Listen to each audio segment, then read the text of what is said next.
The scream came from the east tower, and every guard in the castle froze.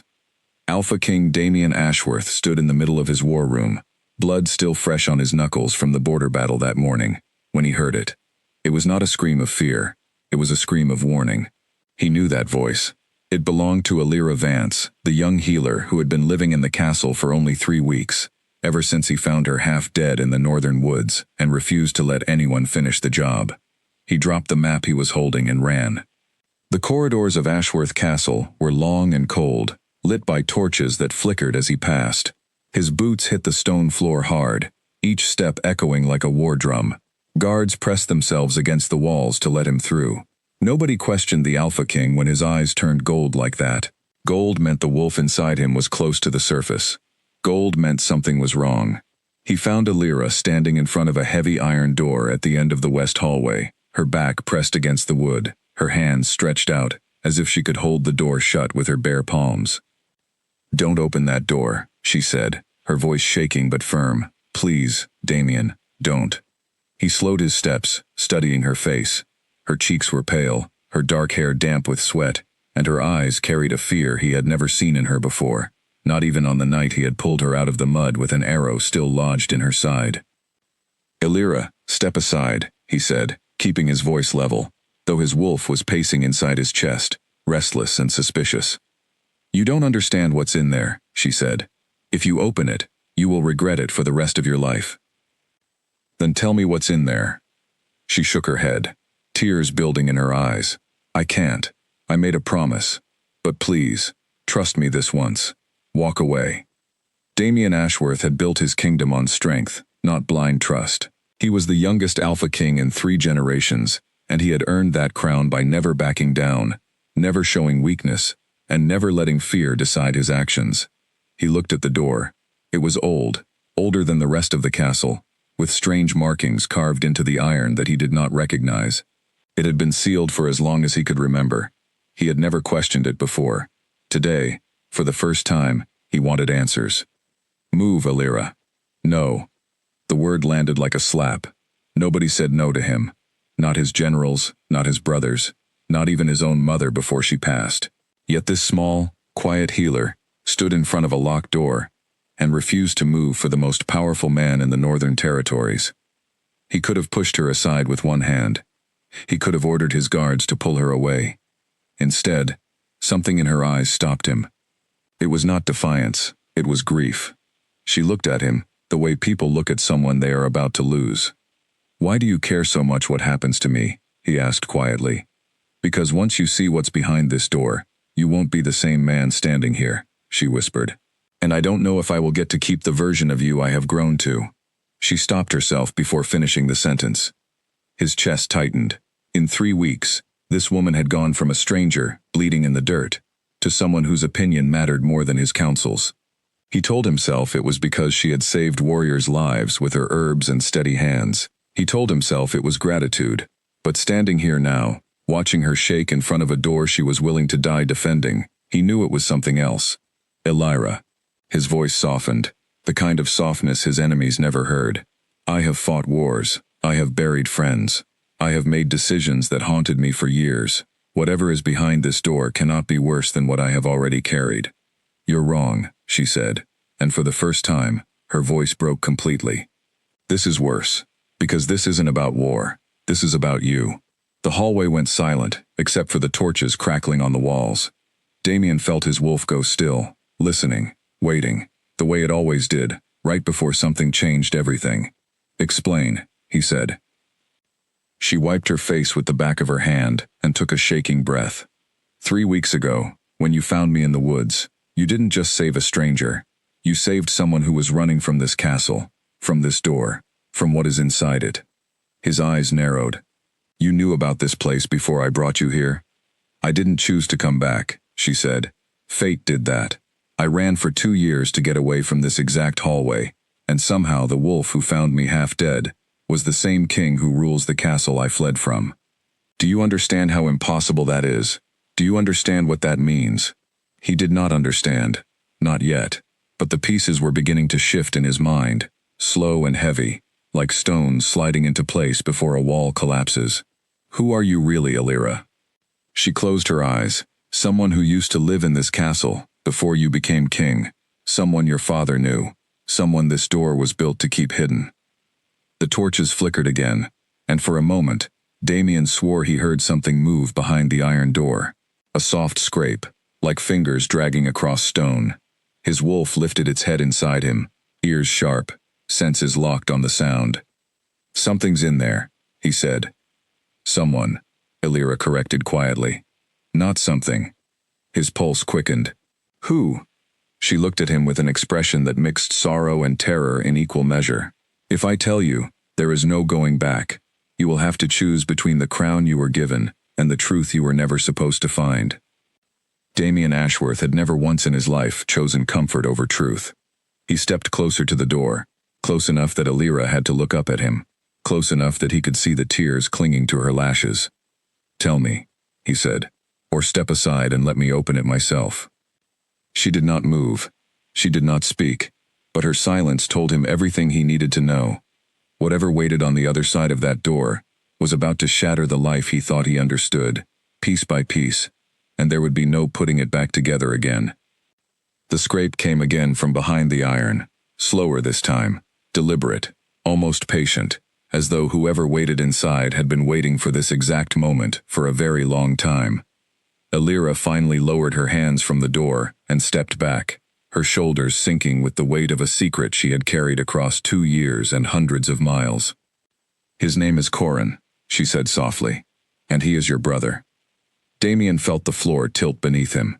Though he had not moved an inch, he had grown up believing he was an only child, the sole heir to the Ashworth throne, the last of his father's bloodline. The idea that another son existed, hidden behind a locked door in his own castle, was enough to make even a king's legs go weak. "That's not possible," he said, though his voice lacked its usual certainty. "Your father hid him here before you were born," Elira continued. "Corin was born different. Not weak, not sick, but different in a way your father feared would threaten the throne. So he built this door, sealed it with old magic, and told everyone Corin had died as an infant. And you knew him? I was his caretaker for years, brought in when I was young, and trained in secret. I fed him, spoke with him, tried to give him some kind of life behind these walls. Then, 2 years ago, I helped him escape a punishment your father ordered, and we both ran. I thought if I stayed away long enough, the past would stay buried, but fate had other plans." Damien's hands curled into fists at his sides, not out of anger at her, but at the father he had once admired, the father who had built an entire lie stone by stone around a door that guarded a brother he never knew existed. "Open it," he said. "Damien. Open the door, Elira." She hesitated, then reached into the folds of her dress and pulled out a small iron key, worn smooth from years of handling. Her fingers trembled as she slid it into the lock. The mechanism groaned, ancient and resistant, as though the castle itself did not want this secret to see daylight again. The door creaked open, revealing a narrow stone room lit by a single shaft of light from a high window. And there, in the corner, sat a man who looked enough like Damien to be his mirror, except for eyes that glowed a deeper, stranger gold, and skin marked with faint silver lines that pulsed faintly like a heartbeat. Corin Ashworth lifted his head slowly, and for the first time in 26 years, 2 brothers looked at each other, across a threshold that should never have existed. "Hello, Damien," Corin said, his voice rough from disuse. "I always wondered what kind of king you would grow up to be." Neither brother moved, neither brother breathed, and somewhere deep in Damien's chest, his wolf let out a low, mournful sound, as if it had known all along that this door was never meant to stay closed forever. Damien stood frozen at the threshold, staring at the brother he never knew he had. Corin rose slowly from the stone floor, joints stiff from years of confinement, but his eyes never left Damien's face, studying him, the way a man studies a stranger who happens to wear his own features. "You look like him," Corin said quietly, "like father, more than I ever did." "You shouldn't exist," Damien said, then immediately regretted the harshness in his own voice. "I don't mean that as an insult. I mean I was told you never lived past your first days."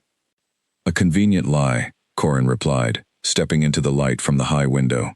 The silver markings on his skin caught the glow, shimmering faintly. Easier to bury a secret than to explain why the second son of the Ashworth line was born, marked by the old bloodline curse.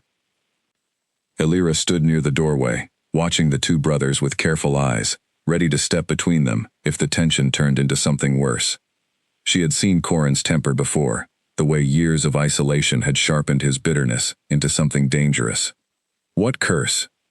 Damien asked. Corin let out a short, humorless laugh. "You truly don't know anything, do you? Our father spent so much effort hiding me that he apparently forgot to prepare you for what happens when the truth finally claws its way out." "Then tell me," Damien said. "I'm done being kept in the dark in my own castle." Corin studied him a moment longer, then nodded slowly.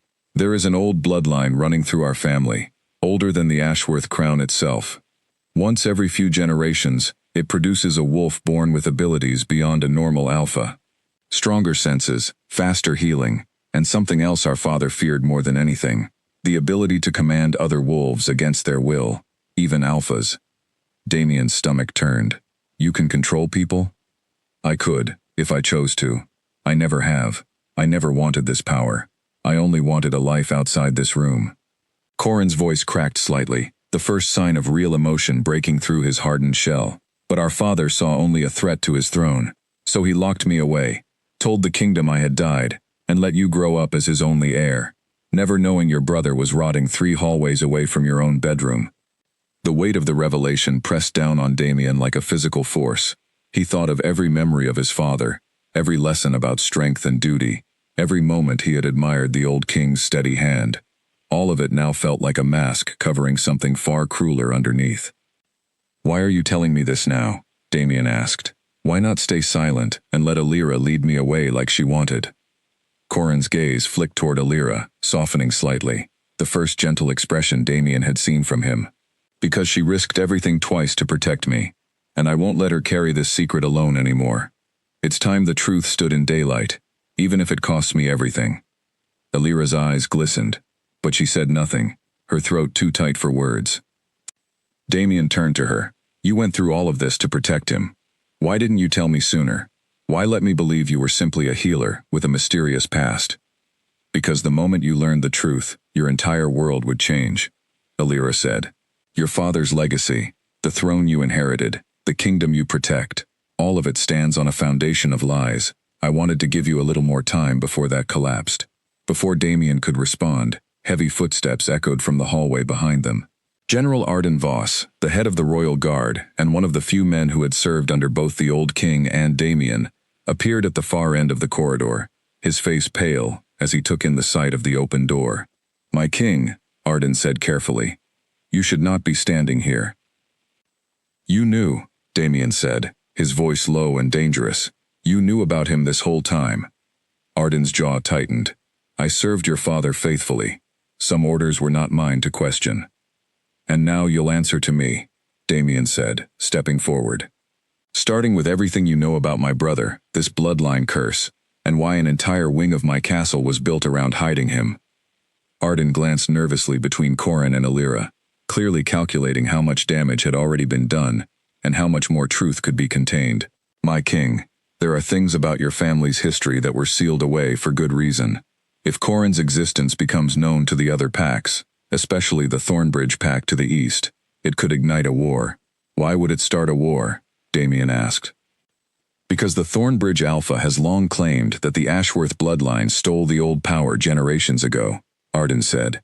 "If they learn that a son with the bloodline curse has survived hidden in this very castle, they will use it as proof of your family's deception, proof enough to challenge your right to the throne itself." Corin's expression darkened. "So that's the real reason father hid me. Not fear of losing control over a powerful son, but fear of losing his crown entirely if the Thornbridge pack ever learned the truth." "Both fears drove him," Arden admitted. "He was not a simple man, and his reasons were rarely simple either." Damien felt anger and grief tangled together in his chest, each pulling him in a different direction. Anger at a father who had built an entire kingdom of lies. Grief for a brother who had lost 26 years, hidden behind stone walls. And underneath both emotions, a growing fear about what would happen now that the secret was finally loose in the world. "We need to move quickly," Illyra said. breaking the heavy silence. If word of this reaches the Thornbridge Pack before you control the narrative, they will use it against you. You need to decide how to present Corin to your council, and to the kingdom, before rumors do it for you. And what would you have me say? Damien asked. That my father lied to an entire kingdom for over 2 decades? That my own brother was treated like a prisoner in his own home? Say whatever protects him, Elira said firmly. Because if the Thornbridge Pack captures him before you decide, they won't offer him mercy. They'll use his power as a weapon, and they won't care how much of your family's dignity gets destroyed in the process. Corin stepped closer to Damien, his golden eyes steady, despite the tremor still lingering in his voice. I don't want your throne, brother. I never did. I only want to walk outside these walls without chains around my ankles and lies around my name. Help me do that, and I will stand beside you against anyone who threatens your kingdom. For a long moment, Damien studied his brother's face, searching for deception, searching for the manipulation his general had warned him about for years regarding anyone claiming royal blood. But all he found was exhaustion, sorrow, and a desperate hope that mirrored his own feelings from childhood, back when he used to wish for a sibling to share the crushing weight of his father's expectations. All right, Damien said finally, you'll walk free. But we do this my way, carefully, before the Thornbridge Pack or anyone else learns what's happened here today. Arden exhaled, some tension leaving his shoulders. I'll gather the trusted council members. We'll need to discuss security, especially considering how close the Thornbridge border patrols have been lately. As the general turned to leave, Elira caught Damien's sleeve gently, stopping him before he could follow. There's something else you should know, she said quietly, glancing toward Corin, to make sure he was out of earshot near the doorway. The reason I ran 2 years ago wasn't only to protect Corin. Damien frowned. What do you mean? The night we escaped, your father discovered we were leaving, she said, voice trembling. He gave chase himself, along with 2 guards. There was a confrontation in the woods. Corin fought back to protect me, and in that struggle, she paused, swallowing hard. Your father didn't survive. The revelation hit Damien harder than the discovery of Corin himself. My father's death wasn't from illness, like the healers claimed. No, Elira whispered. It was covered up to protect the kingdom from scandal, and to protect Corin from being executed for what happened, even though he only acted in self-defense. I've carried that secret for 2 years, terrified of what would happen if anyone learned the truth, especially you. Damien's mind raced back to the day he was told his father had passed peacefully in his sleep from a sudden illness. He remembered the solemn funeral, the crown placed on his own head amid grief he genuinely believed was simple and uncomplicated. Now that grief twisted into something far more tangled, layered with betrayal, secrets, and a truth he wasn't sure he was ready to carry. Does Corin know you're telling me this? He asked. He doesn't know I'm telling you today, she admitted, but he's always known I would eventually. We agreed there could be no future built on hidden truths, especially not between brothers who deserve honesty after so many years of lies. Down the hallway, Corin watched the 2 of them with cautious eyes, clearly aware that something significant was passing between them, even without hearing the words directly. When Damien finally met his brother's gaze again, he saw not a murderer, not a monster locked away for good reason, but a man who had spent his entire life paying for a father's fear, and a bloodline he never asked to inherit. We'll discuss this further, Damien said quietly to Elira, somewhere private, once things settle. For now, we handle the immediate danger together. As the 3 of them moved down the corridor toward the war room, none of them noticed the shadow slipping away from a hidden alcove near the tower stairs, a spy who had overheard every word, already memorizing details to carry swiftly toward the Thornbridge border before sunrise. By the time the council gathered in the war room, torches burning low against the coming dawn, word of Corin's existence had already begun to slip beyond the castle walls, though Damien did not yet know it. He stood at the head of the long stone table, his brother beside him for the first time in either of their lives, while 8 senior advisors stared at the pair, with expressions ranging from shock to open suspicion.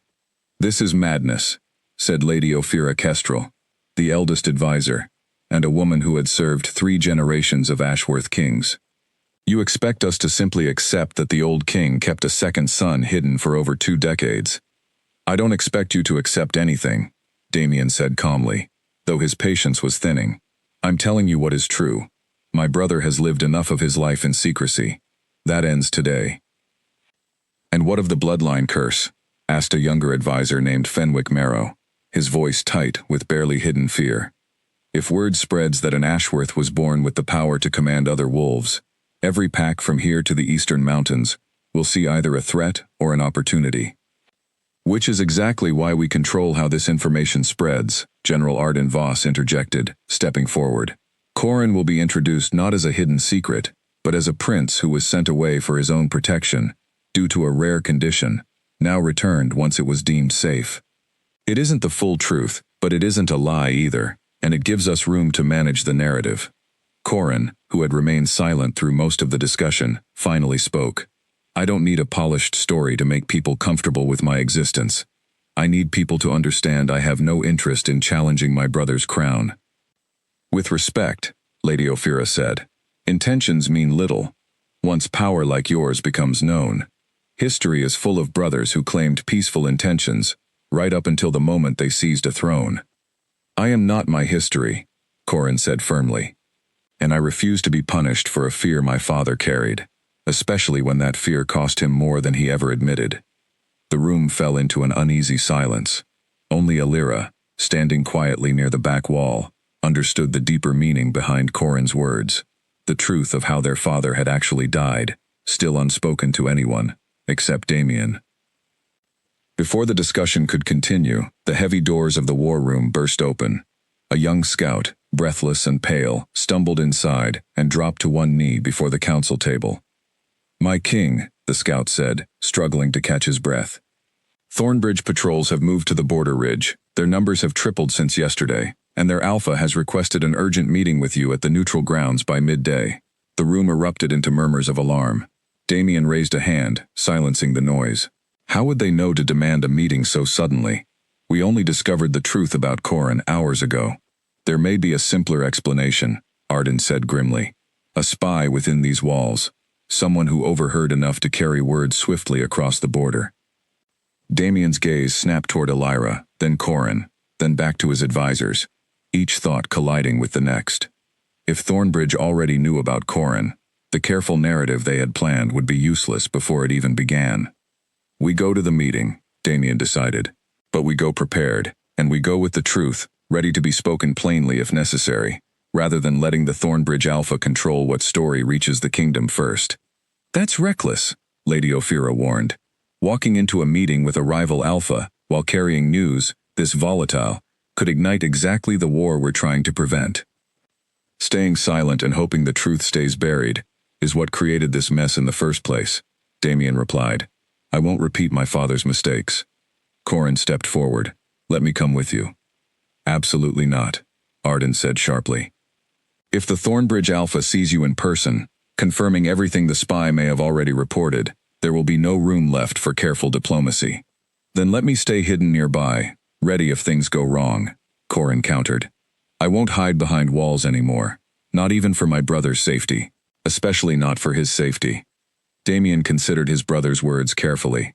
26 years of confinement had clearly not diminished Corin's courage, only sharpened his desire to finally participate in a life he had been denied.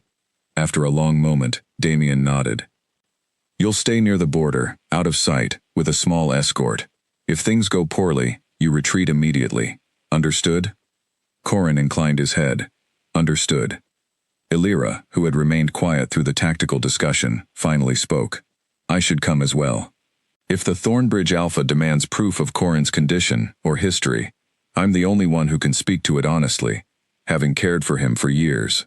Damien wanted to refuse, memories of nearly losing her twice, already weighing heavily on his mind, but he recognized the necessity in her offer. You'll stay close to me, no unnecessary risks. By midday, a small envoy from Ashworth Castle rode toward the neutral grounds at the border, a wide grassy clearing, marked by ancient standing stones that had witnessed truces and betrayals alike for centuries. Waiting for them, flanked by a dozen armed wolves in human form, stood Alpha Cailan Thornbridge, a broad-shouldered man with silver-streaked hair and eyes that studied Damien's approaching party with calculated patience. Alpha King Ashworth, Cailan greeted, his tone deceptively pleasant. I confess, I did not expect a response to my request so promptly, especially given the news currently spreading through your castle like wildfire. Then you already know why we're here, Damien said, refusing to give Kaelin the satisfaction of watching him stumble through careful denials. Kaelin's smile widened slightly. I know a great many things, Alpha King. I know your father spent decades hiding a truth that could have reshaped the balance of power between our territories.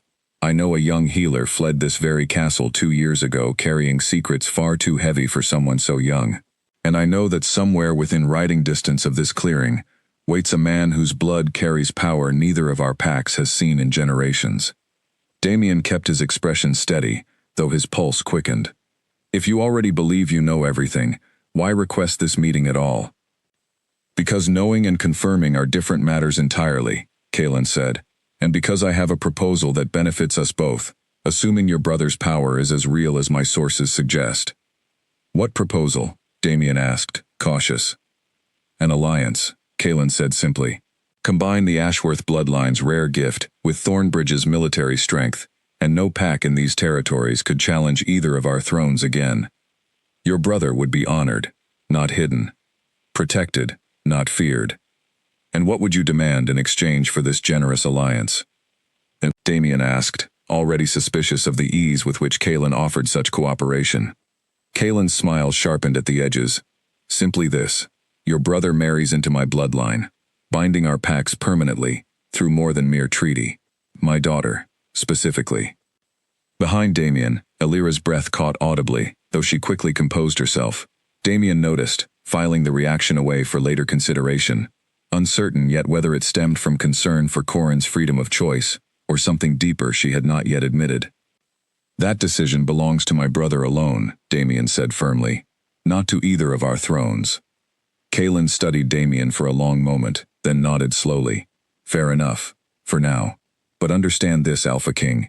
If your brother refuses my proposal, I cannot guarantee my own advisors will remain patient much longer. Some among my pack believe your family's bloodline was stolen from ours generations ago, and they would prefer to reclaim that power through force rather than diplomacy. Is that a threat?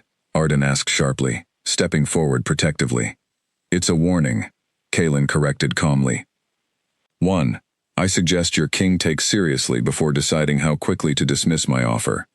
As the meeting concluded, and Damien's envoy began their ride back toward the castle, Elira remained unusually quiet, her thoughts clearly tangled around something she had not yet voiced. Damien noticed her distress, and slowed his horse to ride beside her. You reacted strongly when Kaelin mentioned his daughter, Damien said quietly. Why? Elira hesitated, glancing away toward the darkening horizon. Because I know her, Lyra Thornbridge. We trained together years ago, before I was assigned to care for Corrin.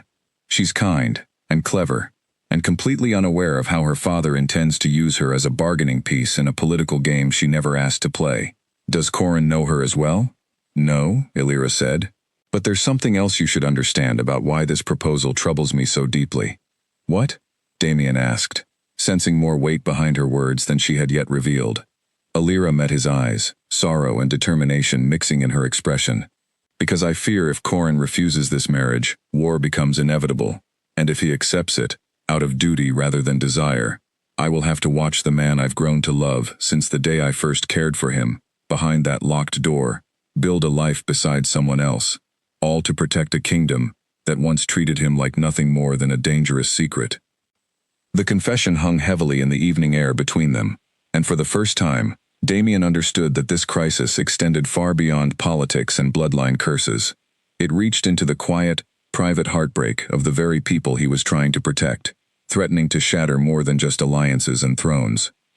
The ride back to Ashworth Castle passed in heavy silence, each member of the envoy lost in their own thoughts about the proposal Kaelin Thornbridge had laid before them. Damien kept glancing toward Elira, her confession still echoing in his mind, though neither of them spoke further about it during the journey. When they arrived, Corrin was waiting at the castle gates, having ridden ahead with his small escort, once word reached him that the meeting had ended peacefully. His eyes searched Damien's face for answers, before anyone said a word.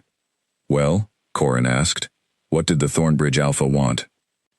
Damien dismounted slowly, choosing his words with care. An alliance, one that requires your marriage to his daughter, Lyra. Corin's expression flickered with surprise, then something more complicated settled behind his eyes. I don't even know this woman. I do, Alira said quietly, stepping forward. She trained beside me years ago. She's thoughtful and strong, and deserves someone who chooses her freely, not someone forced into marriage to prevent a war. Corin studied Alira for a long moment, something unspoken passing between them, before he turned back to Damien. And if I refuse? Kalen suggested some among his pack may push for conflict instead, Damien admitted, though I don't yet know how serious that threat truly is, or how much of it was simple posturing, meant to pressure us into a hasty decision. We need more information before making any decisions, Arden said firmly. I'll send scouts to monitor Thornbridge movements more closely over the coming days. In the meantime, Corin should remain within the castle, away from public knowledge until we better understand the risks.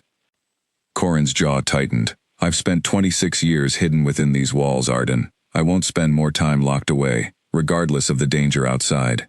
This isn't about hiding you, Damien said gently. It's about giving us time to think clearly, rather than reacting purely out of fear. Reluctantly, Corin agreed, though the frustration in his eyes remained plain. Over the following days, life within Ashworth Castle took on a strange new rhythm, as servants and advisors slowly adjusted to the presence of a prince nobody had known existed until recently. Some regarded him with open curiosity, others with quiet suspicion, but Corin bore it all with a patience that surprised even Damien, who had expected his brother's long confinement to have left him bitter and resentful toward everyone around him. Instead, Corin spent much of his time in the castle gardens, relearning simple pleasures denied to him for over 2 decades, the feel of sunlight without stone walls blocking half of it, the sound of birds without an iron door muffling their song. Alira often found herself drawn to the gardens as well, offering quiet company during his exploration of freedoms most people took entirely for granted. You flinch less now, she observed one afternoon, watching him examine a blooming rosebush with careful fingers. I'm trying, Corin admitted, though it's strange, feeling grateful for something as simple as sunlight, while also carrying anger toward the father who denied it to me for so long. Grief and gratitude can exist together, Alira said softly. You're allowed to feel both. Corin turned to face her fully, his golden eyes studying her expression with unusual intensity. You never once treated me like a monster, even when everyone else who knew about me did exactly that. Why? Alira's cheeks flushed slightly under his gaze. Because from the moment I met you, I saw someone lonely and frightened, not dangerous. Your power never scared me. Your isolation broke my heart. And now? Corin asked quietly. Now that I'm free, and facing a marriage proposal meant to prevent a war, what do you feel? The question hung in the air between them, heavy with implications neither had spoken aloud until now. Before Alira could answer, hurried footsteps interrupted the moment, as a young guard rushed into the garden, breathless and urgent. Prince Corin, Lady Alira, the king requests your presence immediately in the war room. Scouts have returned with troubling news from the border. The unfinished conversation lingered between them as they hurried toward the castle, though both understood that whatever answer Alira might have given would have to wait for calmer circumstances. Inside the war room, Damien stood over a large map spread across the stone table, his expression grim as Arden pointed toward markings near the border ridge. Thornbridge forces have doubled again overnight, Arden reported. And more concerning, several smaller allied packs have begun moving troops toward the same region, suggesting Kalen may be building a coalition rather than acting alone. Is this preparation for war, or simple posturing to pressure our decision? Damien asked. Impossible to say for certain, Arden admitted. Though the scale of movement suggests Kalen is preparing for either outcome, war if we refuse, or a show of strength meant to ensure we accept his proposal without further delay. Corin stepped closer to the map, studying the troop positions with careful attention. What if I meet with Lyra directly, before making any decision? Perhaps understanding her perspective could reveal options neither of our fathers considered. That's dangerous, Arden warned. If Kalen learns you're meeting his daughter without a formal agreement in place, he may interpret it as either weakness or deception. Or he may see it as a genuine attempt to handle this matter with respect, rather than treating his daughter as simply a political tool, Corin countered. I refuse to enter a marriage, especially one meant to prevent a war, without at least speaking honestly with the woman involved. Damien considered his brother's proposal carefully, weighing the risks against the potential benefits of a more thoughtful approach to the crisis. "I'll arrange a secure, neutral meeting. Small numbers, careful oversight. Nothing that could be misconstrued as either army preparing an ambush." 3 days later, under careful arrangements negotiated through discreet messengers, Corin found himself standing once again at the neutral grounds marked by ancient standing stones, though this time accompanied only by Alira and a handful of trusted guards. Across the clearing, a young woman with fiery red hair and sharp, intelligent eyes approached, flanked by her own small escort. "Prince Corin," Lyra Thornbridge said, studying him with open curiosity rather than the wariness he had expected. "I confess, I did not expect you to request this meeting. I wanted to understand your perspective before any decisions are made regarding our futures," Corin said honestly. "You deserve more consideration than simply being treated as a bargaining piece between our father's ambitions." Lyra's expression softened slightly, surprise evident in her features. "Most men in your position would simply accept the arrangement without a second thought about how it affects me. I spent 26 years having decisions made about my life without any consideration for what I actually wanted," Corin said quietly. "I refuse to inflict that same disregard onto someone else, regardless of the political pressures surrounding us." The two of them spoke for nearly an hour, discussing everything from their childhoods to their genuine feelings about the proposed alliance, while Alira watched from a respectful distance, her heart aching with complicated emotions she struggled to fully understand. She wanted Corin to be happy, truly happy, even if that happiness meant watching him build a future beside someone else. Yet beneath that selfless wish lingered a quieter, more painful hope that circumstances might somehow allow for a different outcome entirely. As the meeting concluded and both parties began their respective journeys home, Lyra approached Alira briefly, recognition flickering across her features. "Alira, I barely recognized you. It's been years." "It has," Alira agreed, offering a genuine smile despite the tangled emotions beneath it. "You look well, Lyra." "As do you," Lyra said, studying her old friend with sudden understanding dawning across her expression. "Though I suspect the reason behind your careful distance during our conversation has little to do with simple politeness." Alira's cheeks flushed, though she said nothing in response, unwilling to voice feelings she had not yet fully admitted, even to herself. "Don't worry," Lyra said gently, surprising Alira with her perceptiveness. "Whatever happens between our families regarding this alliance, I have no interest in forcing affection where genuine feelings already exist elsewhere. Political marriages have destroyed enough happiness throughout history without me adding to that count."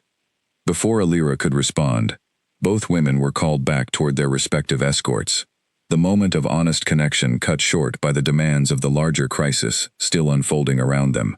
Yet as they rode away in opposite directions, Alira found herself wondering whether Lyra's words carried more hope for the future than she dared to believe possible, given everything still standing between her and the man she had grown to love across years of secrecy, and now, finally, freedom.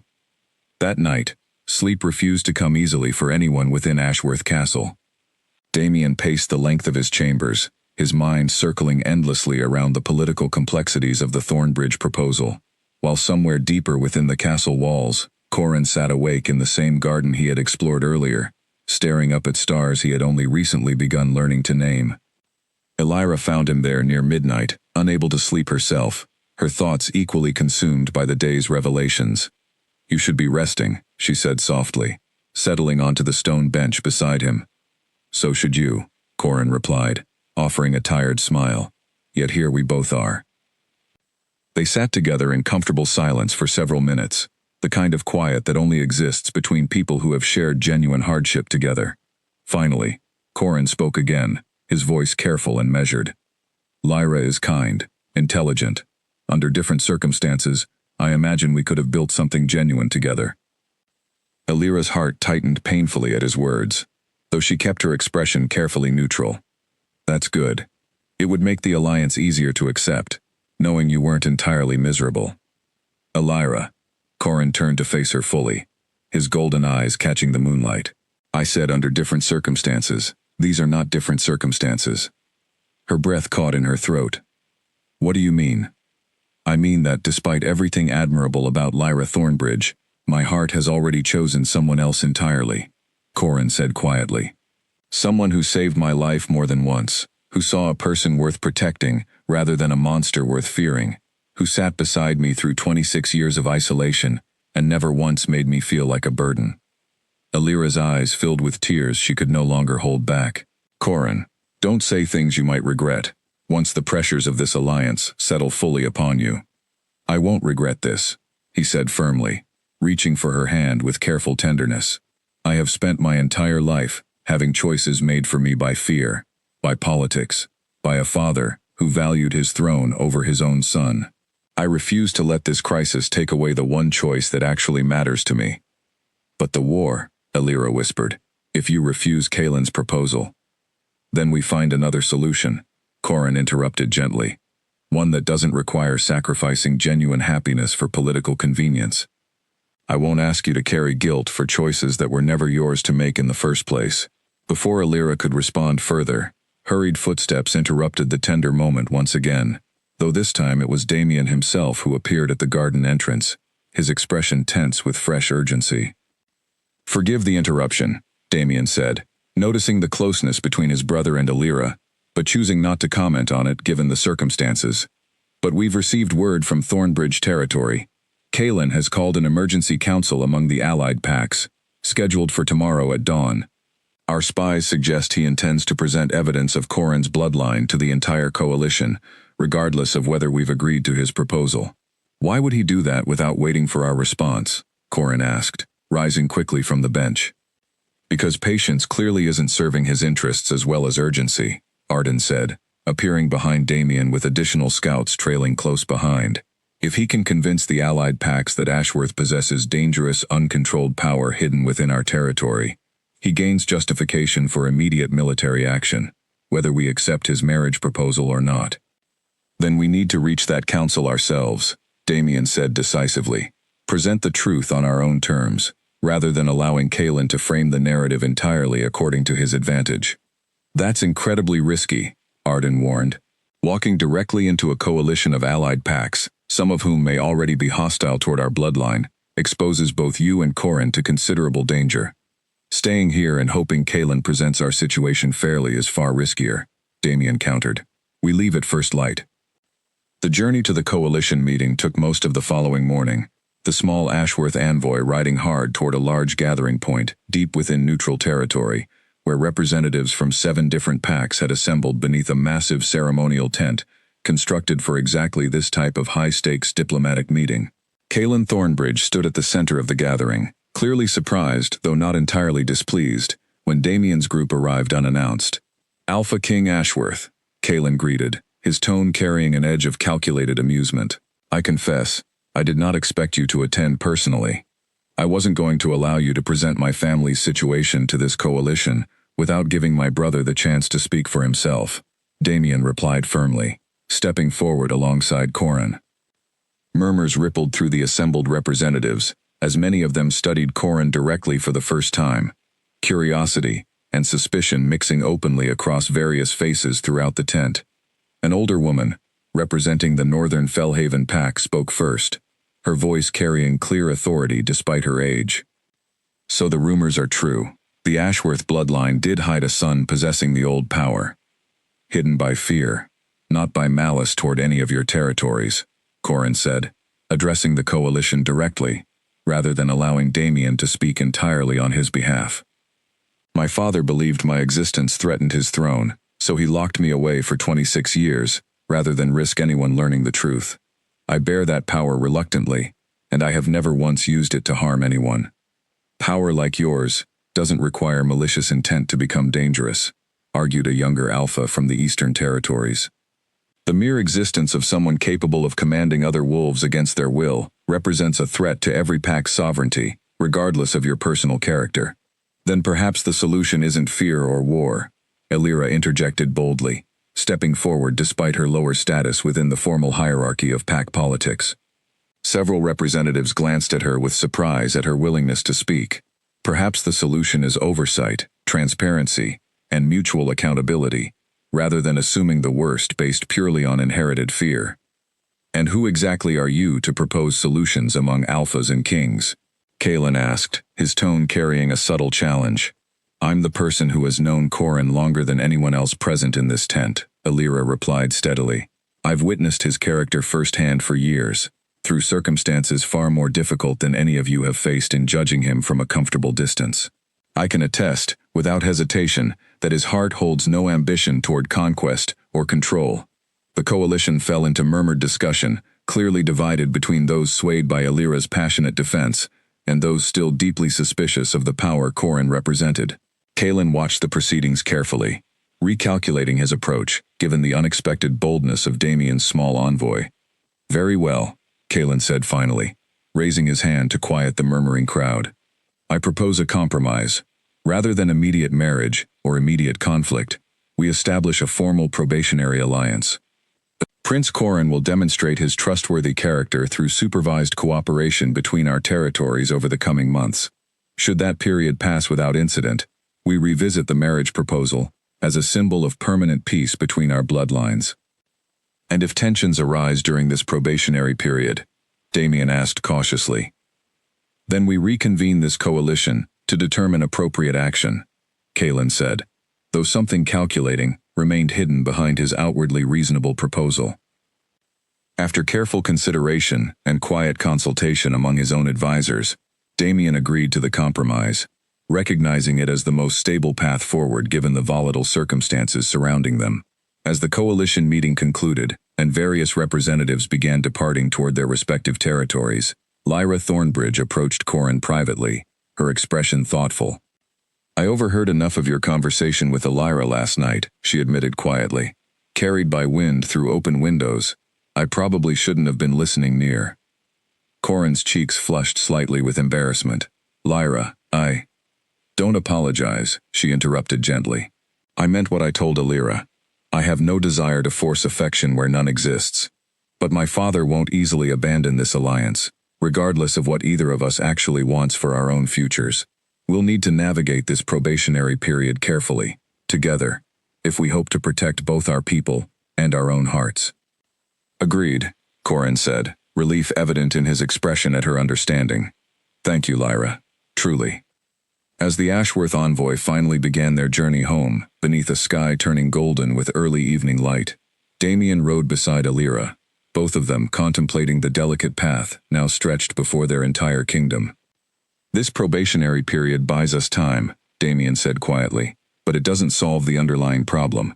Kalen still believes he can eventually force this marriage forward, regardless of what Corran and Lyra actually want. Then we use this time wisely, Alira replied, to find a solution that protects everyone's genuine happiness, not just political convenience.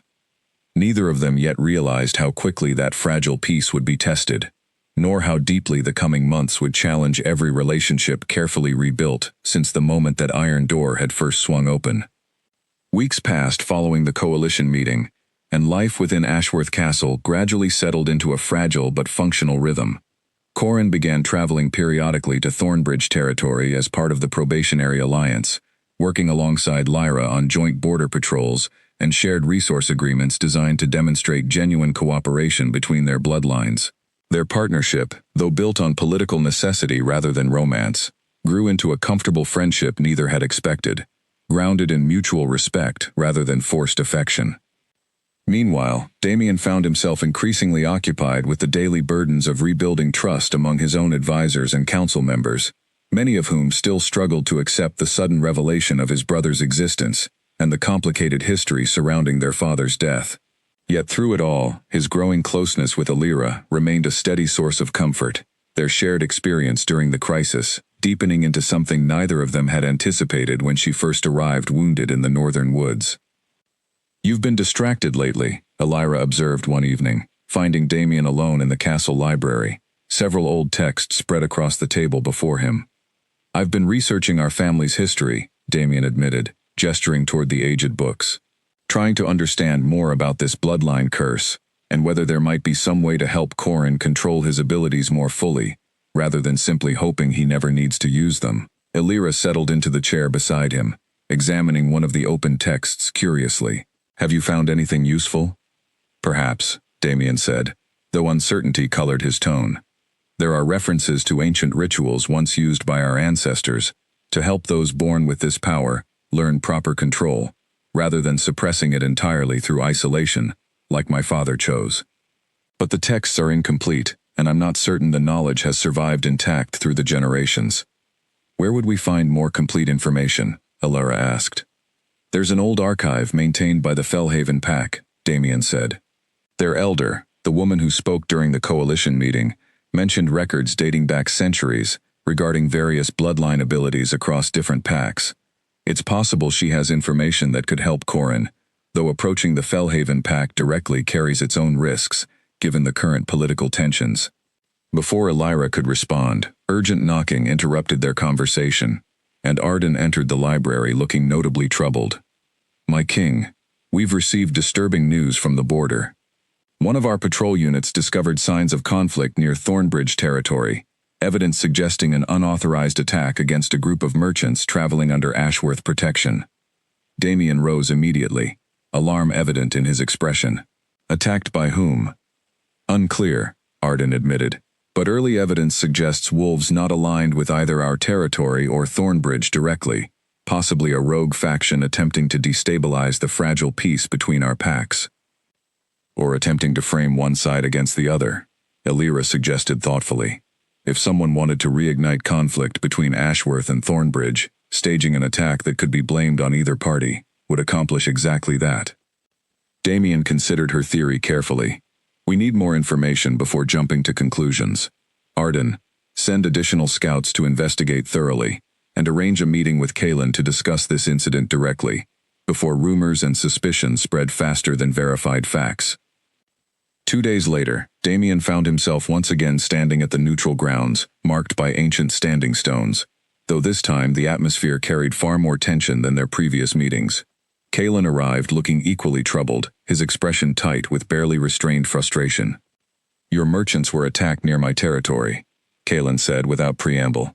Several among my own council already suspect Ashworth staged the incident deliberately, hoping to justify aggressive action against our coalition. That's absurd, Damien replied firmly. We have no motive to sabotage a fragile peace we've worked carefully to establish. Motive is rarely obvious until circumstances reveal it clearly, Kaelin countered, though something in his tone suggested he didn't fully believe his own accusation. Regardless, my council demands answers, and quickly, before suspicion hardens into something far more dangerous. Then let our combined scouts investigate together, Corrin suggested, having accompanied Damien to the meeting alongside Alara and a small guard escort. If neither of our territories is responsible, a joint investigation will reveal the truth and hopefully expose whoever actually orchestrated this attack. Kaelin studied Corrin for a long moment, clearly weighing the proposal against his council's mounting pressure for immediate action. Very well. Combined investigation, beginning immediately. But understand, Prince Corrin, if evidence points toward Ashworth involvement, I cannot guarantee my restraint any longer, regardless of our probationary alliance. Understood, Corrin said steadily, but I trust the truth will exonerate us both, allowing us to focus on identifying the actual threat working against our combined interests.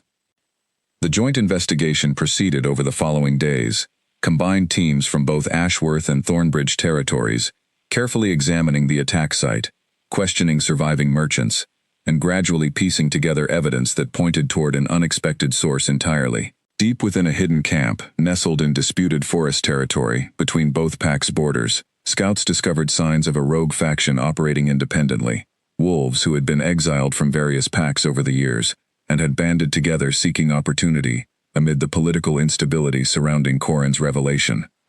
They call themselves the Severed, reported one of the joint scouts, a Thornbridge warrior named Bram, who had proven surprisingly cooperative throughout the investigation. Wolves cast out from their original packs for various crimes, now united by a shared desire to seize power during this period of uncertainty between our territories.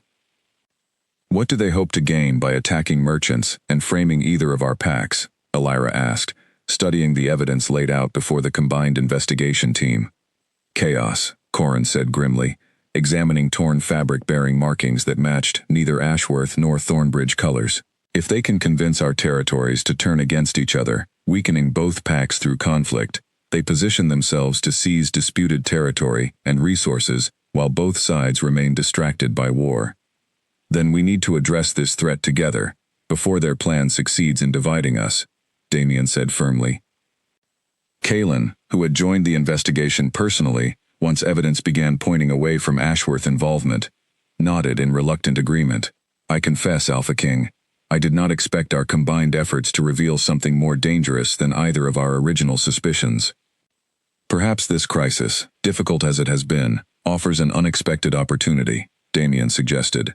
Rather than viewing each other as potential threats, we could establish genuine cooperation against actual dangers facing both our territories. Kaelin considered this proposal carefully, his expression thoughtful rather than immediately dismissive. Perhaps, though rebuilding trust after generations of rivalry won't happen overnight, regardless of our current shared enemy. No, Damien agreed, but it can begin with addressing this immediate threat together, demonstrating through action, rather than mere words, that cooperation benefits both our peoples far more than continued suspicion. As the combined forces from both territories prepared to move against the severed faction's hidden camp, Alira found herself walking alongside Lyra, both women reflecting on how dramatically circumstances had shifted since Corrin's existence first became known. Strange, isn't it? Lyra mused. A crisis that began with fear and suspicion may ultimately bring our territories closer together than generations of careful diplomacy ever managed. Sometimes shared adversity reveals truths that peaceful circumstances never could, Alira agreed, though I suspect this particular truth came at considerable cost to everyone involved. Perhaps, Lyra said, but sometimes necessary truths require difficult paths to reach them. That night, as combined forces prepared for their assault against the severed faction's hidden camp, Damien found a quiet moment, alone with Alira beneath the stars, the weight of impending conflict pressing heavily upon both their minds. Whatever happens tomorrow, Damien said quietly, I need you to know how much your presence has meant throughout this entire crisis, not simply as Corrin's protector, but as someone whose wisdom and courage have shaped every difficult decision I've made since that door first opened. Alira's eyes softened with emotion. Damien, I've grown to care for you deeply, throughout everything we've faced together. More deeply than I initially allowed myself to acknowledge. Then, when this crisis passes, Damien said, reaching for her hand with careful tenderness, promise me, we'll finally have the chance to explore what that growing care might become, without the constant shadow of war and political necessity hanging over every moment we share. I promise, Alira whispered, though neither of them yet knew how close tomorrow's conflict would come to destroying that fragile promise entirely. Dawn broke cold and gray over the disputed forest territory, as combined forces from Ashworth and Thornbridge prepared their assault against the severed faction's hidden camp. Damien stood alongside Kaelin at the front of their unified troops, both alphas setting aside generations of rivalry to face a shared threat that had emerged from the shadows of their own political crisis. Scouts confirm the camp holds approximately 30 rogue wolves, Arden reported, reviewing final intelligence before the operation began. Well organized, better armed than typical exiled wolves usually manage, suggesting someone with resources may be supporting their operations. Someone hoping to profit from conflict between our territories, Kaelin mused grimly. Perhaps another coalition member seeking to weaken both our packs simultaneously. We'll investigate that possibility once this immediate threat is contained, Damien said. For now, our priority is neutralizing the severed faction before they can cause further damage to either territory. Corrin, standing nearby with Alira close beside him, studied the battle plans carefully. I want to lead the northern approach personally. If the severed faction includes wolves capable of resisting typical combat tactics, my abilities might prove useful in subduing them, without unnecessary casualties on either side. Absolutely not, Alira said immediately, alarm evident in her voice. You've barely learned to control your power. Using it in the chaos of battle could be catastrophic, both for you and for anyone caught in the crossfire. She's right, Damien agreed. Your abilities remain unpredictable. I won't risk you losing control during actual combat, especially when uncertainty still surrounds exactly how far your power extends. Corrin's jaw tightened with frustration. though he recognized the wisdom in their caution. Then what role would you have me play in this battle? Support position, Damien decided. Close enough to assist if needed, but not leading the primary assault until we better understand your capabilities in controlled circumstances. Reluctantly, Corrin agreed, though his desire to prove himself capable of contributing meaningfully to protecting both territories remained evident in his expression. As the combined forces began their approach toward the hidden camp, tension mounted with each careful step through the dense forest terrain. The battle, when it finally erupted, proved far more chaotic than anyone had anticipated. The severed faction fought with desperate ferocity, clearly aware that capture meant facing justice from multiple packs simultaneously, rather than simple exile. Combined Ashworth and Thornbridge forces pressed forward steadily, though casualties began mounting on both sides, as the rogue wolves fought with surprising skill and coordination. Amid the chaos, Damien found himself separated from his main guard unit, facing 3 severed warriors simultaneously, in a small clearing deep within the forest. Despite his considerable combat skill as Alpha King, the numerical disadvantage quickly began working against him, exhaustion and repeated strikes gradually wearing down his defenses. From a nearby ridge, Corrin watched the dangerous situation unfold, his instincts screaming at him to intervene, despite Damien's earlier instructions to maintain a support position. As one of the severed warriors landed a particularly damaging blow against his brother, sending Damien stumbling toward the ground, Corrin made his decision instantly. "Damien," he shouted, abandoning caution entirely, as he rushed down the ridge toward the clearing. The moment he arrived, Corrin felt his power surge forward instinctively, golden light spreading from his eyes as he focused his will against the 3 severed warriors threatening his brother. The wolves froze instantly, their movements suddenly controlled by a force they couldn't resist, their weapons lowering despite their clear desire to continue fighting. "Stand down," Corrin commanded, his voice carrying an authority that resonated far beyond normal vocal projection. The 3 warriors obeyed immediately, their bodies moving according to his will rather than their own desires, confusion and fear evident in their otherwise frozen expressions. Damien, struggling back to his feet, stared at his brother with a mixture of relief and concern. "Corrin, are you in control of this?" "I think so," Corrin said, though strain was evident in his voice as he maintained his hold over the 3 subdued warriors. "But I'm not certain how long I can sustain this level of control, especially over multiple targets simultaneously." Nearby guards quickly moved to secure the frozen warriors, binding them properly before Corrin's control could waver. Once the immediate threat was neutralized, Corrin released his hold, stumbling slightly, as exhaustion from the unprecedented use of his abilities washed over him. "You saved my life," Damien said, steadying his brother as Corrin's legs threatened to give out beneath him. "I couldn't just watch you fall," Corrin replied, his voice weak, but his eyes clear, despite the physical toll of his actions. "Whatever risks come with using this power, they're worth it if it means protecting the people I care about." As the battle gradually turned in favor of the combined Ashworth and Thornbridge forces, word of Corrin's intervention spread quickly among the fighting wolves, many of whom had witnessed firsthand the unprecedented control he demonstrated over multiple hostile combatants simultaneously. By the time the severed faction's remaining forces surrendered or fled deeper into the forest, both Ashworth and Thornbridge warriors regarded Corrin with a complex mixture of awe and lingering wariness. Kalen himself approached following the battle's conclusion, studying Corrin with newfound consideration.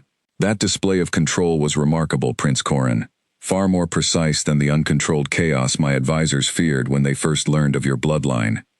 I still have much to learn about controlling this power fully," Corrin admitted honestly. "But I hope today demonstrates that my abilities can be used to protect rather than threaten, when properly guided by genuine intention." "Indeed," Kalen said thoughtfully. "Perhaps this incident will help ease some of my council's remaining concerns regarding the probationary alliance."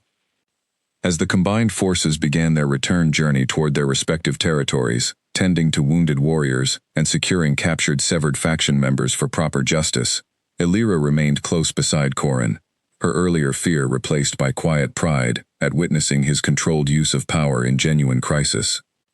"You risked everything today," she said softly, as they walked together through the forest. "I know," Corrin replied, "but watching Damien in danger, I realized something important. All those years I resented my father for fearing my power. I never fully considered that perhaps controlled, purposeful use of these abilities could actually accomplish good, rather than simply representing an uncontrollable threat. You've grown remarkably since that door first opened, Elira observed, admiration evident in her voice.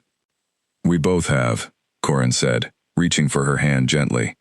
Though I suspect there remains considerably more growth ahead for both of us, especially regarding matters we've been carefully avoiding discussing directly.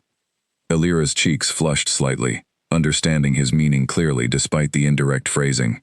Perhaps once we return safely to the castle, we can finally have that conversation properly, without battles or political crises interrupting. I would like that very much, Corrin said, offering a genuine smile despite his lingering exhaustion.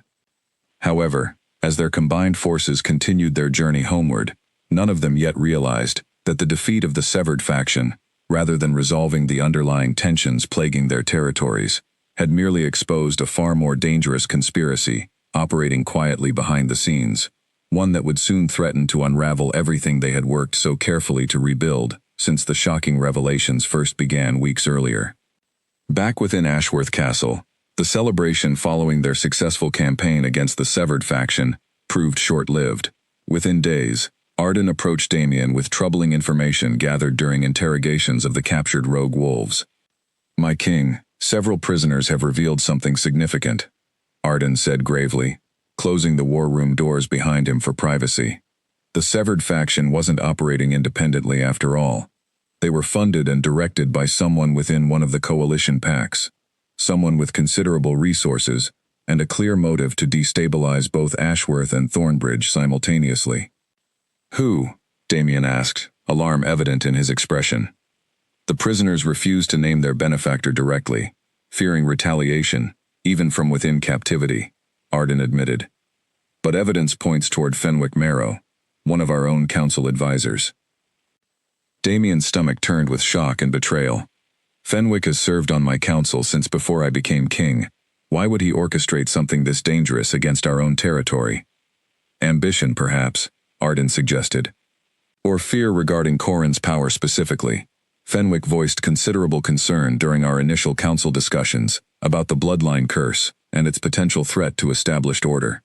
We need proof before making any accusations, Damien said carefully.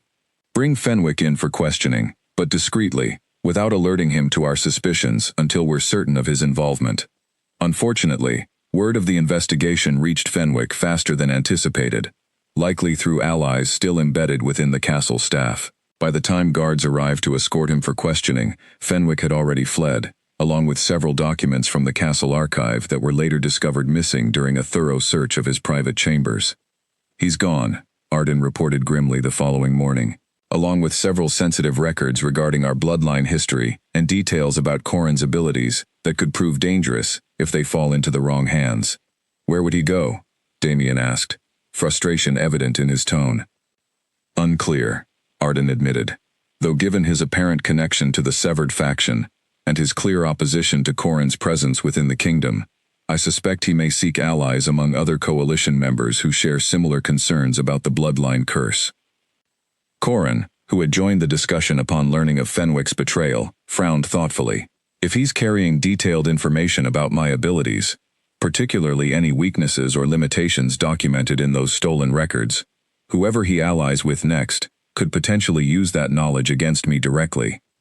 Then we need to locate him quickly, Elira said firmly, before he can share whatever information he's stolen with parties hostile toward both Ashworth and the broader coalition peace we've worked to establish. Over the following days, scouts from both Ashworth and Thornbridge territories worked tirelessly to track Fenwick's movements, eventually discovering evidence that he had fled toward the distant Ravenscar territory, a smaller pack known for harboring exiles and outcasts from various coalition members over the years. Ravenscar has always maintained careful neutrality regarding coalition politics, Kaelin explained during a joint strategy session with Damien's advisors. Their willingness to shelter Fenwick, despite his clear involvement in destabilizing our territories, suggests either significant payment or shared ideological opposition to your brother's continued freedom. We need to negotiate his return, or at minimum, prevent him from sharing sensitive information further, Damien said. Diplomatic negotiation may prove difficult, Kalen warned. Ravenscar's Alpha, a woman named Sable Thorncroft, has historically resisted coalition pressure regarding matters she considers internal territorial decisions. Despite these challenges, Damien organized a small diplomatic envoy to travel toward Ravenscar territory, hoping to negotiate Fenwick's return, or at least secure assurances that stolen information wouldn't be shared with hostile parties.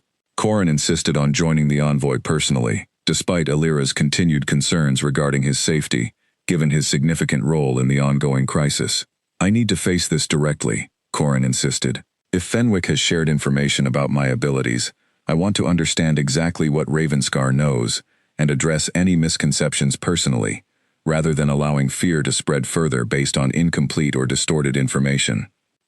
The journey toward Ravenscar territory took several days, passing through increasingly unfamiliar terrain as the small envoy moved beyond typical coalition boundaries. Upon arrival, they were greeted by Alpha Sable Thorncroft herself, a sharp-eyed woman whose careful neutrality made her difficult to read during initial negotiations. "Alpha King Ashworth," Sable greeted formally. "I confess, I did not expect direct diplomatic contact from your territory, given our historical distance from coalition politics. We're here regarding Fenwick Marrow," Damien said directly. "A former advisor who betrayed our trust and fled toward your territory, carrying stolen sensitive information." Sable's expression remained carefully neutral.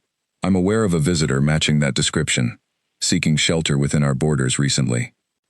We request his return, or at minimum, assurance that whatever information he's shared with your territory won't be used to threaten either Ashworth or the broader coalition peace," Damien continued.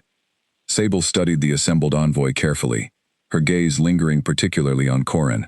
"And this would be the prince whose existence has caused such considerable upheaval throughout coalition politics recently." "I am," Corin confirmed, meeting her scrutiny directly, rather than showing hesitation. "Whatever Fenwick has told you about my abilities, I would welcome the opportunity to address your concerns honestly, rather than allowing fear based on incomplete information to influence your territory's decisions." Sable considered this offer for a long moment, before finally nodding. "Very well. I'll arrange a private meeting where you can address my council directly, though I make no promises regarding how they'll receive whatever explanation you provide." That evening, Corin stood before Ravenscar's council, carefully explaining the true nature of his abilities, his history of confinement, and his genuine desire to use his power responsibly, rather than threatening any territory's sovereignty. His honest, measured explanation gradually shifted the skeptical atmosphere within the council chamber, many members visibly reconsidering their initial fears based on Fenwick's likely exaggerated warnings. However, just as the meeting seemed to be progressing favorably, a commotion erupted outside the council chamber. Guards rushed in moments later, reporting that Fenwick had somehow escaped Ravenscar's custody during the confusion of the council meeting, along with the stolen documents he had carried from Ashworth Castle. "He's fled toward the eastern mountains," a guard reported breathlessly, beyond even Ravenscar's typical patrol boundaries. Damien's expression darkened with frustration. "The eastern mountains border territory belonging to no established pack within our coalition. If Fenwick disappears into that wilderness, tracking him down will become considerably more difficult. Then we need to move quickly, before he escapes entirely," Corin said firmly, already preparing to pursue despite the exhaustion evident from his earlier diplomatic efforts. Sable, surprising everyone present, offered assistance. "My scouts know that mountain terrain better than most. I'll provide guides to assist your pursuit, given that Fenwick's actions have now compromised both our territory's security, rather than simply Ashworth's alone." As the combined pursuit party prepared to depart into the eastern mountains as darkness fell, none of them yet realized that Fenwick's flight represented only the beginning of a far more dangerous confrontation waiting within those unexplored peaks, one that would finally reveal the true depth of the conspiracy, threatening to unravel everything they had worked so desperately to protect.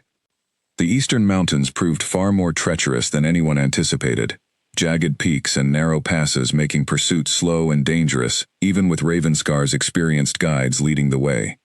2 days into their pursuit, the combined party finally spotted signs of Fenwick's passage, fresh tracks leading toward a hidden valley nestled deep within the mountain range.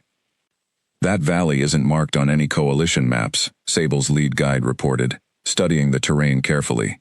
which suggests Fenwick either discovered it through extensive prior exploration, or someone already familiar with the region guided him there deliberately. Meaning he may not be traveling alone anymore, Arden said grimly. As they approached the hidden valley carefully, voices became audible, carrying across the mountain air, suggesting a gathering of considerable size, rather than simply Fenwick traveling in isolation. Damien signaled for the party to move with extreme caution, and as they crested a final ridge overlooking the valley below, the scene that greeted them explained everything. Dozens of wolves had gathered within the hidden valley, wearing markings from multiple different coalition packs, alongside unmarked warriors who appeared unaffiliated with any established territory. At the center of the gathering stood Fenwick, alongside a figure whose presence immediately alarmed both Damien and Kaelin's advisors, who recognized him from prior coalition dealings. "That's Counselor Varric Drummond," one of Kaelin's guards whispered urgently. A senior advisor from the Fellhaven Pack, believed loyal to the coalition's peaceful principles. Apparently that loyalty was carefully disguised deception, Corin murmured, studying the gathering below with growing understanding. As they observed the hidden meeting, fragments of conversation carried up toward their position, revealing the true scope of the conspiracy that had been building beneath the surface of coalition politics for considerably longer than anyone had suspected. Once the bloodline curse is exposed as an uncontrollable threat, fear will drive the coalition to authorize whatever military action becomes necessary, Varric was saying to the assembled wolves.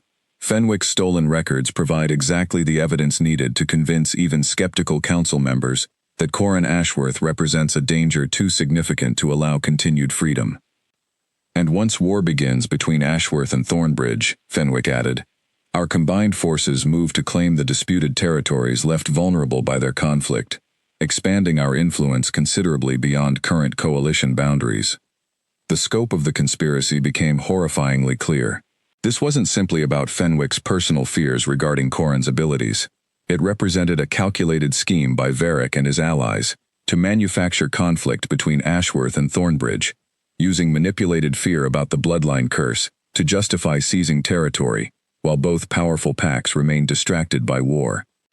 We need to expose this conspiracy before they can act on these plans, Damien whispered to his assembled companions. Direct confrontation now would be reckless, Kaelin's senior guard cautioned. Their numbers significantly outweigh our current party. Then we return to the coalition, with proof of this conspiracy, Corin suggested. Expose Varric and Fenwick's true intentions before the manufactured fear they're planning to spread can take hold among coalition members.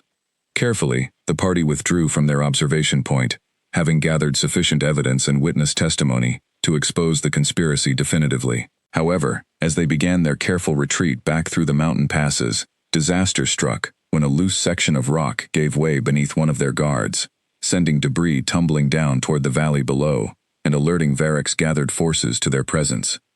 They've spotted us, Arden shouted as shouts erupted from the valley below, followed quickly by the sounds of pursuit beginning.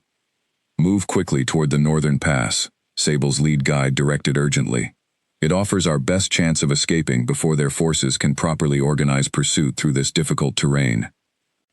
The party moved as swiftly as the treacherous mountain paths allowed, but Varric's forces, familiar with the hidden valley's surrounding terrain, began closing the distance rapidly. As they reached a narrow bridge spanning a deep ravine, Corin turned back toward their pursuers, recognizing the desperate necessity of the moment. Go ahead, he told Damien firmly. I'll hold them here long enough for everyone to cross safely. Absolutely not, Damien replied immediately. We're not losing you to protect an escape route, not after everything we've already sacrificed to reach this point. There's no time to argue, Corin said, already turning back toward the approaching pursuers as the first wolves came into view along the narrow mountain path. Trust me, brother, I've learned considerably more about controlling my abilities since the battle against the Severed faction. Reluctantly, recognizing the desperate necessity of the situation, Damien led the remaining party across the narrow bridge, while Corin remained behind, his eyes already glowing with the golden light that signaled his power activating. As Varric's pursuing forces reached the bridge, Corin extended his will toward them, attempting to replicate the controlled command he had demonstrated during the earlier battle. However, unlike the previous encounter against only 3 opponents, the sheer number of pursuing wolves, nearly a dozen strong, tested the limits of his abilities considerably further. Corrin managed to freeze several of the leading pursuers, but the strain of controlling so many simultaneously caused visible tremors throughout his body, sweat beading across his forehead despite the cold mountain air. "Corrin!" Illyra shouted from across the bridge, watching helplessly as his control began wavering under the immense strain. Just as several pursuers began breaking free from his weakening hold, threatening to overwhelm his position entirely, Lyra Thornbridge, who had insisted on joining the pursuit party despite the dangers, rushed forward with her sword drawn, providing crucial physical support that Corrin's exhausted abilities could no longer manage alone. Together, Corrin's remaining control and Lyra's skilled combat abilities managed to hold the narrow bridge long enough for the rest of the party to establish defensive positions on the opposite side. Eventually, recognizing the difficulty of continuing their pursuit against combined magical and physical resistance, Varric's forces withdrew back toward the hidden valley, though not without shouted threats promising future confrontation. "This isn't finished," Varric called across the ravine, before disappearing back down the mountain path. "The truth about your brother's dangerous nature will reach the Coalition, regardless of tonight's failure. Alpha King Ashworth." As the immediate danger passed, Corrin collapsed to his knees, physical and magical exhaustion overwhelming him completely, after the sustained effort of controlling multiple opponents. Illyra rushed to his side immediately, checking his condition with practiced healer's hands, while Lyra kept watch for any renewed pursuit. "He needs rest," Illyra said urgently. "Sustained use of his abilities at this intensity has drained him considerably more than the previous battle." "We need to return to Coalition territory quickly," Damien said, helping support his exhausted brother. "Before Varric and Fenwick can spread their manufactured evidence and turn Coalition sentiment against us." The journey back through the treacherous mountain terrain proved exhausting for the entire party, though Corrin's condition gradually improved with rest and Illyra's careful attention during their travel. By the time they finally reached the safety of Ravenscar territory again, exhaustion had given way to grim determination among all members of the party, understanding clearly that the true battle ahead involved not simply physical confrontation, but a desperate race to expose the truth before manufactured fear and lies could poison the fragile peace they had worked so hard to establish. "We need to call an emergency coalition meeting," Sable said firmly upon their return. "Present evidence of Varric's conspiracy directly before he and Fenwick can spread their distorted narrative among council members predisposed toward fear regarding your brother's abilities." "Agreed," Damien said, "though we'll need considerable evidence beyond simply our own testimony to convince skeptical coalition members that senior advisors like Varric could be capable of such elaborate betrayal." As preparations began for the crucial coalition meeting that would ultimately determine whether truth or manufactured fear would shape the future of relations between Ashworth, Thornbridge, and the broader coalition territories, Corrin found himself reflecting on how dramatically circumstances had evolved since that fateful day when Illyra first stood before an iron door, desperately trying to protect him from a world not yet ready to understand his true nature. The emergency coalition meeting convened 3 days later within the same ceremonial tent where Corrin had first faced the assembled alphas and representatives following his initial revelation. This time, however, the atmosphere carried far greater urgency, as word had already begun spreading, likely through Varric's own manipulation, suggesting that dangerous evidence regarding the bloodline curse was about to be presented before the full coalition. Damien stood alongside Corrin, Illyra, Kaelin, Lyra, and Sable, their combined presence representing an unprecedented alliance across territories that had rarely cooperated so directly throughout the coalition's history. Across the tent, Varric Drummond stood confidently among the Fellhaven representatives, apparently unaware that his conspiracy had already been discovered. "Councillor Varric Drummond," Damien announced formally as the meeting began, "has been conspiring alongside former Ashworth advisor Fenwick Marrow to manufacture false evidence regarding my brother's abilities, with the deliberate intention of provoking war between Ashworth and Thornbridge territories." Gasps and murmurs erupted throughout the assembled coalition members, many turning immediately toward Varric, whose confident expression faltered visibly under the sudden scrutiny. "These are baseless accusations," Varric protested, though nervousness had crept into his voice. "Prince Corrin's dangerous power clearly threatens coalition stability, and Alpha King Ashworth simply seeks to discredit legitimate concerns regarding that threat." We have witnesses, Kaelin said firmly, stepping forward to support Damien's accusation, despite historical rivalry between their territories. My own guards, along with Ravenscar's scouts, personally witnessed your gathering within the hidden Eastern Valley, where you and Fenwick discussed plans to manufacture coalition support for war, intending to seize disputed territories, while Ashworth and Thornbridge remained distracted by conflict. Sable stepped forward as well, adding her own territory's testimony to the mounting evidence.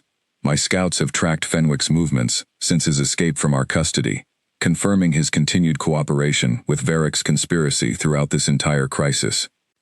As additional testimony and evidence accumulated, Varric's composed denial gradually crumbled under the weight of corroborating witnesses from 3 separate territories. Finally, recognizing the futility of continued denial, Varric's expression shifted from defensive confidence to desperate anger. "Fine," he snarled, abandoning pretense entirely. "Yes, I orchestrated this conspiracy. Someone needed to act before that dangerous bloodline curse destroyed the careful balance of power our coalition has maintained for generations. Corin Ashworth represents an uncontrollable threat that all of you are too blind or too cowardly to properly address. I've demonstrated controlled, purposeful use of my abilities on 2 separate occasions now," Corin said calmly, refusing to let Varric's accusations shake his composure. "Both times specifically to protect others rather than threaten anyone. Meanwhile, you've manufactured an elaborate conspiracy specifically designed to provoke war and exploit that conflict for personal territorial gain. Which of us actually represents the greater danger to coalition stability?" The assembled representatives murmured in agreement, clearly swayed by Corin's measured response, contrasted against Varric's desperate, self-serving justifications. The elder Fellhaven representative who had spoken during the initial coalition meeting regarding Corin's revelation stepped forward, her expression grave with disappointment toward her own territory's advisor. "Varric Drummond, your actions have brought considerable shame upon Fellhaven's reputation within this coalition," she said firmly. "You will face appropriate justice according to coalition law, and Fellhaven will work diligently to repair the trust your betrayal has damaged." Guards moved forward to secure Varric, who offered no further resistance, his conspiracy thoroughly exposed, and his support among fellow coalition members completely evaporated. As for Fenwick, additional scouts eventually located him separately, having attempted to flee even further from coalition territory once he realized Varric's conspiracy had been discovered. He too would face justice for his betrayal and theft of sensitive Ashworth records. With the conspiracy fully exposed and justice beginning its course against those responsible, the coalition meeting shifted toward addressing the broader implications of everything that had transpired since Corin's initial revelation weeks earlier. "Given everything demonstrated throughout this crisis," Kaelin said, addressing the assembled coalition members directly, "I propose we formally recognize Prince Corin's freedom and legitimate status within Ashworth territory, without further probationary conditions or forced political marriage requirements." Murmurs of surprise rippled through the tent at Kaelin's unexpected proposal, particularly given his own daughter's involvement in the original marriage arrangement.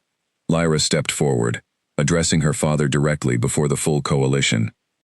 "Father, I believe this is the right decision," she said firmly. "Corin and I have built genuine friendship and mutual respect throughout our cooperation, but forcing marriage upon 2 people who don't share romantic feelings serves no one's genuine happiness, regardless of political convenience." Kaelin studied his daughter for a long moment, clearly recognizing her genuine conviction despite the political complexity of his original proposal. "Very well. I withdraw my previous marriage requirement, given everything demonstrated throughout this crisis regarding both Prince Corin's character and the deeper conspiracy that actually threatened our coalition's stability." The assembled coalition members voted formally, ultimately recognizing Corin's complete freedom and legitimate royal status without further conditions, while simultaneously establishing new formal protocols regarding transparency and cooperation between territories to prevent future manipulation, similar to Varric's conspiracy. As the historic meeting concluded and various coalition representatives began their journeys home, Damien found himself standing quietly beside Alira, watching the sunset paint the sky in brilliant shades of orange and gold over the mountains that had witnessed such dramatic transformation throughout recent weeks. "We did it," Alira said softly, relief evident in her voice after weeks of accumulated tension and danger. "We did," Damien agreed, reaching for her hand gently. "And now, finally, perhaps we can focus on the promises we made to each other before this crisis demanded our complete attention." Nearby, Corin and Lyra shared a warm farewell, their genuine friendship solidified through shared adversity, even without romantic attachment binding them together. As Lyra departed toward Thornbridge territory alongside her father, Corin turned back toward Elira, his expression carrying the quiet confidence of a man who had finally claimed control over both his abilities and his own future. "I believe there's an unfinished conversation we've been carefully avoiding," Corin said, approaching Elira with gentle determination, despite Damien's presence nearby. Elira smiled softly, glancing briefly toward Damien before returning her attention to Corin. "Perhaps we should finish that conversation properly, without further interruptions from war or political crisis." Damien, understanding the complicated dynamics that had developed throughout their shared trials, stepped back respectfully, offering his brother and Elira privacy for the conversation that had been delayed through weeks of danger and uncertainty. As he walked toward the edge of the ridge overlooking the coalition gathering grounds, Arden approached quietly, offering companionable silence rather than unnecessary words. Behind him, Corin spoke softly to Elira, finally voicing the feelings he had carefully guarded throughout their shared journey, from confinement to freedom. "Elira, from the moment you stood before that iron door, willing to sacrifice everything to protect me, I understood something my father never allowed me to experience. Genuine care, offered freely, without fear or manipulation.